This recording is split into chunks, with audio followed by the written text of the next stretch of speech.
My name is Stephen Bevan. I'm Director at the Centre for Workforce Effectiveness at the Work Foundation, which is part of Lancaster University.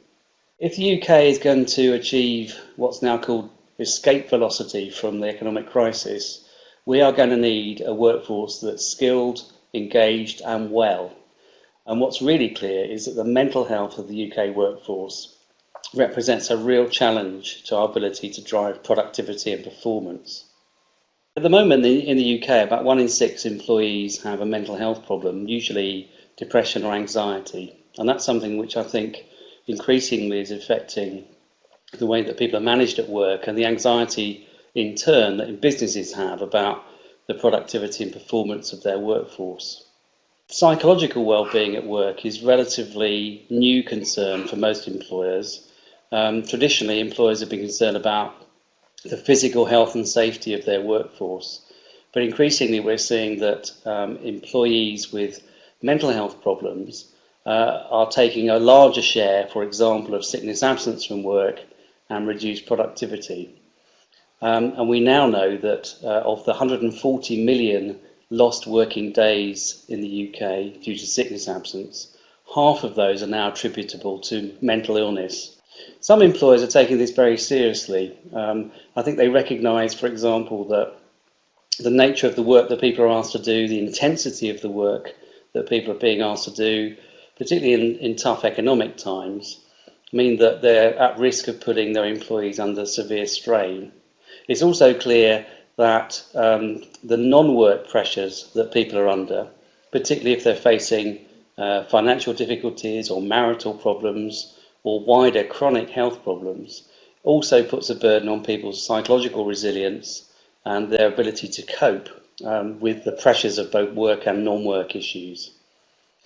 Some of the employers that we've been working with have put great effort into supporting their line managers to spot the early warning signs of depression and anxiety particularly.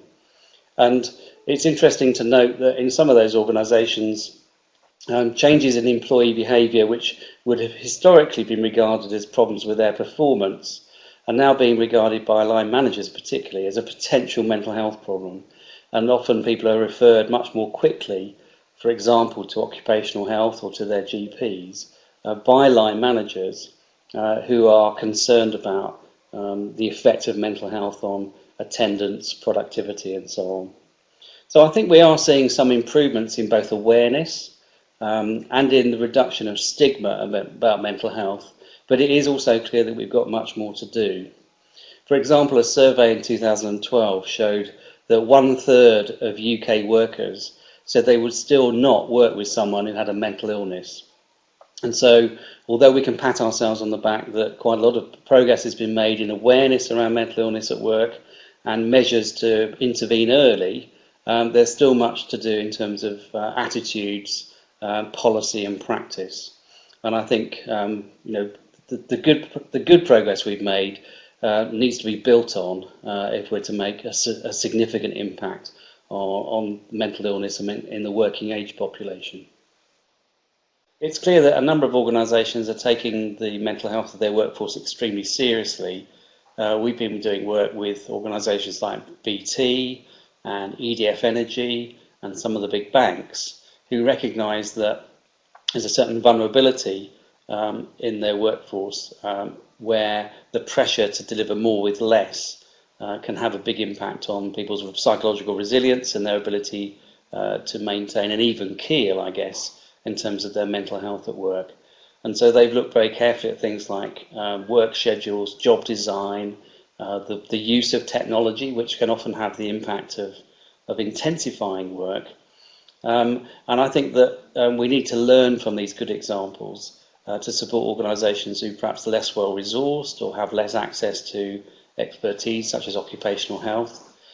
And it's also important not to ignore the needs of small and medium-sized enterprises where they often don't have the type of support that the bigger organisations have, and yet they're often working to very tight deadlines and have to be incredibly flexible in order to deliver against customer needs. And obviously the mental health of people working in those sorts of contexts, not least owner-managers, need to also be taken into account by clinicians and by policymakers. One of the big challenges that organisations face is to get joined up and coherent activity between the people who can make most difference to the psychological well-being and mental health of the workforce. The three main groups, I guess, are line managers who affect people's day-to-day experiences of work, HR professionals who both help shape policy but the way that it's enacted, and occupational health who obviously have the expertise to build a bridge between both the demands of work but also the clinical needs of individual employees. It is true that in recent history the relationship between those three groups hasn't been fantastic, but I think the growing pressure on organisations, particularly where they have problems of presenteeism or sickness absence as a result of mental health, have focused their mind very much on how they can take preventative action to prevent work being a cause of mental illness, and where mental illness is being manifest, to do something practical to allow people to stay in work or return to work back into psychologically healthy workplaces. So the presentation that I will be doing will really be focusing on some of the challenges that we face in the UK in terms of managing workforce mental health at a time of greater intensity of work, greater pressure from technology and from deadlines, and hopefully to provide some practical examples and case studies of how organisations can do much more to promote psychologically healthy workplaces, to prevent mental illness becoming a big problem, and also to provide environments where people feel happy to disclose their mental health problems so they can get maximum support. I'll be presenting at the Why Mental Health Matters conference, which is being run by Maudsley Learning in January. And I want to really focus on some of the challenges that we face with the mental health of the UK workforce. But rather than just analyse the nature of the problem, I want to try and bring to bear some of the good examples of innovative practice, which we know work, so that those people attending can get a flavour of the types of solutions that are out there, and why it's so important that we create psychologically healthy workplaces, help people improve their psychological resilience. One thing I'd like to emphasise in my presentation is the importance of creating workplaces where people feel able and confident to disclose their mental illness. And until we are able to do that, then the stigma around mental illness at work will remain. And it seems to me that's one of the final barriers to promoting an environment where mental illness is spoken about openly and where interventions can be put in place to both prevent mental illness at work but also to support those people who want to return to work and thrive at work with a mental illness.